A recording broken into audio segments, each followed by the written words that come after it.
ጤና ይስጥልን ክቡራን አድማጮቼ፣ የሰዓቱን መረጃዎች ወደ እናንተ አድርሳለሁ። የአውሮፓ መሪዎች የአረብ ሀገራት ጋዛን መልሶ ለመገንባት ያስችላል በሚል ካይሮ ላይ ላጸደቁት እቅድ ድጋፋቸውን መስጠታቸው ተሰምቷል። ግብጽ ያቀረበችውና 53 ቢሊዮን ዶላር የሚያስፈልገው የጋዛ መልሶ ግንባታ እቅድ በአረብ ሀገራት መሪዎች ባሳለፍነው ሳምንት መጽደቁ የሚዘነጋ አይደለም። የጋዛ መልሶ ግንባታ እቅድ በአረብ ሀገራት ከጸደቀ በኋላ የተለያዩ የዓለም ሀገራት በእቅዱ ላይ ማሴት እየሰጡበት ይገኛሉ።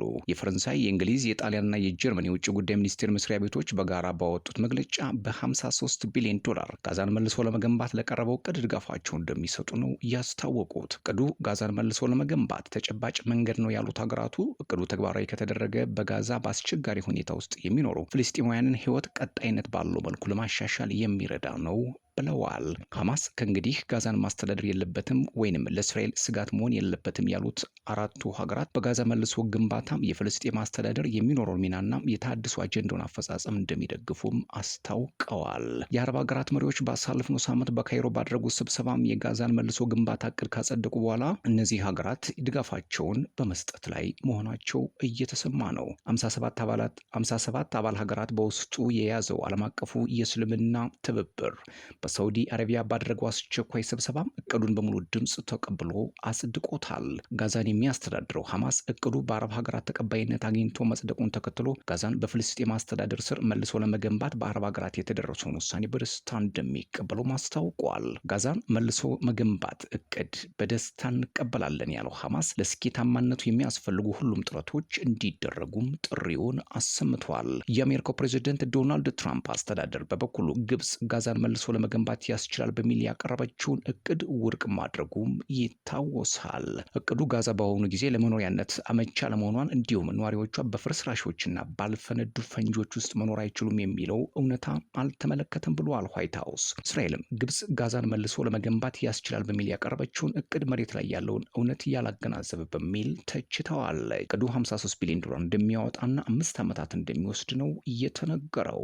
ፕሬዚዳንት ትራምፕ የአረብ ሀገራት በተለይም ግብጽና ጆርዳን 16 ወራት በዘለቀው የእስራኤልና ሐማስ ጦርነት የወደመችው ጋዛ እስክትጸዳ መልሳ እስክትገነባ በጋዛ ያሉ ፍልስጤማውያን እንዲያስጠሏቸው ጫና ሲያደርጉ መቆየታቸውም የሚዘነጋም አይደለም። ሌላው መረጃ ፖላንድ ሁሉም ወንድ ዜጎቿ በወታደራዊ ስልጠና ውስጥ እንዲያልፉ የሚያስችል ረቂቅ ሕግ ለፓርላማው ማቅረቧ ተሰምቷል።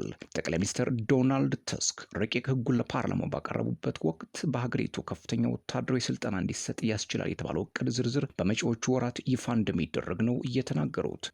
በፖላንድ ውስጥ ያለ እያንዳንዱ ጎልማሳ ወንድ በጦርነት ጊዜ ሀገሩንና ቤተሰቡን ከጥቃት መከላከል የሚችልበትን የስልጠና ቅርጽ እያዘጋጀን ነው። እቅዱ በሀገሪቱ ሊፈጠሩ የሚችሉ አደጋዎች ተመጣጣኝ ምላሽ ለመስጠት የሚያስችል አቅም ይፈጥራልም ሲሉ ተደምጠዋል። በእቅዱ መሰረት ወታደራዊ ስልጠና የሚያገኙት ወንዶች በቀጥታ መከላከያ ሰራዊቱን የሚቀላቀሉ ሳይሆኑ በግጭት ወቅት ብቁ ወታደራዊ ቁመና ተላብሰው መሰለፍ የሚችሉበትን ክህሎት እንዲያገኙ የሚያደርግ ነው ተብሏል። በተጨማሪም የተያዘው እቅድ ለሴቶችም ስልጠና የመስጠት ሀሳብ እንዳለው፣ ለአሁኑ ግን ትኩረቱ ወንዶች ላይ መሆኑን አብራርተዋል። ጠቅላይ ሚኒስትሩ 200 ሺህ ወታደሮች ያሏት ፖላንድ በአቅራቢያዋ ከሚገኙ ሀገራት አንጻር ያላት ሰራዊት ቁጥር አነስተኛ መሆኑንም ይገልጻሉ። 1.3 ሚሊዮን ሰራዊት ያላት ሩሲያና 800 ሺህ ወታደሮች ያሏት ዩክሬንን ለንጽጽር ያነሱት ዶናልድ ተስክ ሀገራቸው የወታደር ቁጥሯን ከ200 ሺህ ወደ 500 ሺህ ማሳደግ እንደሚኖርባት ነው ያሳሰቡት። እያሳሰብን ያለነው ፖላንድ ተጠባባቂ ጦርን ጨምሮ 500 ሺህ ወታደሮች እንዲኖራት ነው። ይህም አሁን በአውሮፓ እየታየ ካለው የደህንነት ስጋት አኳያ እያደገ ሊሄድ የሚገባው ነው ማለታቸውን የቢቢሲ ዘገባ አመልክቷል። በሌላ በኩል ፈረንሳይ አውሮፓን በኒውክሌር ጥላ ስር ለማካተት ያቀረበችው ሀሳብ መንግስታቸው በጥንቃቄ እየመረመረው ነው ሲሉ ተደምጠዋል። ፖላንድ ከአጠቃላይ ሀገራዊ ምርቷ 4.7 በመቶ የሚሆነው ለመከላከያ በጀት ከኔቶ አባል ሀገራት መካከል ከፍተኛ ወታደራዊ ወጪ ለማውጣትም እቅድ ይዛለች። ሌላው መረጃ ሩሲያ በዩክሬን ላይ በፈጸመችው ተደጋጋሚ የአየር ጥቃት ቢያንስ 25 ሰዎች መሞታቸው ተሰምቷል። በዶኔስክ ግዛት በተፈጸመ አንድ ጥቃት በትንሹ 11 ሰዎች ሲገደሉ የ6 ዓመት ህፃን ጨምሮ 40 ሰዎች መቁሰላቸው የአካባቢው ባለስልጣናት ነው የተናገሩት። በሌሎች ሀገሪቱ ግዛቶች ደግሞ ካርኪቭና ኦዴሳን ጨምሮ ቤቶችና መሰረተ ልማቶች በአየር ጥቃቱ ኢላማ ሆነዋል። አሜሪካም ለኪየቭ የምትሰጠውን ወታደራዊ እርዳታና የስለላ መረጃ ልውውጥ ለጊዜው ባቆመችበት በዚህ ወቅት ሩሲያ ማጥቃቷን አጠናክራ ቀጥላለች። ይህ ይህ የአሜሪካ እርምጃ የመጣው ባለፈው ሳምንት ፕሬዚደንት ዶናልድ ትራምፕና በዩክሬኑ ቮሎዲሚር ዘለንስኪ መካከል በኦቫል ኦፊስ የጋለ ምልልስ ከተካሄደ በኋላ ነው ተብሏል። ከሩሲያም የቅርብ ጊዜ ጥቃቶች በኋላም የፖላንድ ጠቅላይ ሚኒስትር ዶናልድ ተስክ አንድ ሰው አረመኔዎችን ሲያስደስት የሚሆነው ይህ ነው ብለዋል። በማህበራዊ ድረገጻቸው ተጨማሪ ቦምቦች፣ የበለጠ ጥቃት፣ ብዙ ሰለባዎች ሲሉ ጽፈዋል። በጣም አስከፊ የተባለው የአየር ጥቃት የተካሄደው ዓርብ ዕለት በዶኔስክ ግዛት በምትገኘው የዶፕሮፒሊያ ከተማ ውስጥ ነው ተብሏል። በአየር ጥቃቱ 2 ባላስቲክ ሚሳይሎች 8 የመኖሪያ ህንፃዎችና የገበያ ማዕከል በመምታታቸው ቢያንስ የ11 ሰዎች ህይወት አልፏል። ይህ በእንዲህ እንዳለ ዩክሬን ሩሲያ ላይ ጥቃት መፈጸሟንም ቀጥላለች። ሩሲያ መከላከያ ሚኒስትር ባንድ ጀመር 31 የዩክሬን ሰው አልባ አውሮፕላኖችን ማክሸፉንም ተናግረዋል።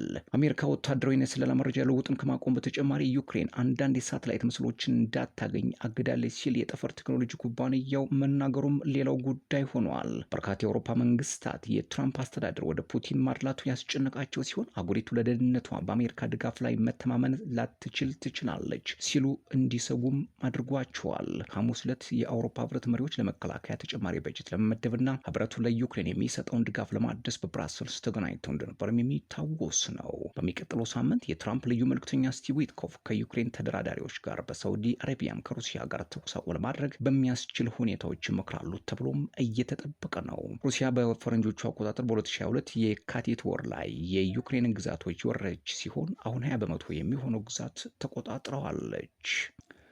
ሌላው መረጃም የሶሪያም የጸጥታ ኃይሎች በሀገሪቱ የባህር ዳርቻ አካባቢ በቀጠለው አለመረጋጋት በመቶዎች የሚቆጠሩ የአላዋይት ማህበረሰብ አባላትን ገድለዋል የሚል ውንጀላም ቀርቦባቸዋል። የቀድሞ ፕሬዝደንት በሽር አልአሳድ ጎሳዎች የሆኑ ማህበረሰብ አባላት ከሚኖሩበት ከዚህ አካባቢ በመቶዎች የሚቆጠሩ ሰዎች መሰደዳቸው እየተሰማ ነው። በሶሪያ በታህሳስ ወር አማጽያን የአሳድን መንግስት ካስወገዱ በኋላ ከፍተኛ ነው በተባለው የሰሞኑ ግጭት በጠቅላላው ከ1000 በላይ ሰዎች መሞታቸውን የሰብአዊ መብት ተሟጋቾች ተናግረዋል። ክቡራትና ክቡራን ሰዓቱ የነበረ መረጃም ይሄን ይመስል ነበር። ሰብስክራይብ፣ ላይክ፣ ሼር፣ ኮሜንት እያደረጋችሁ አዳዲስ መረጃዎችን ታገኛላችሁ። ሰላም።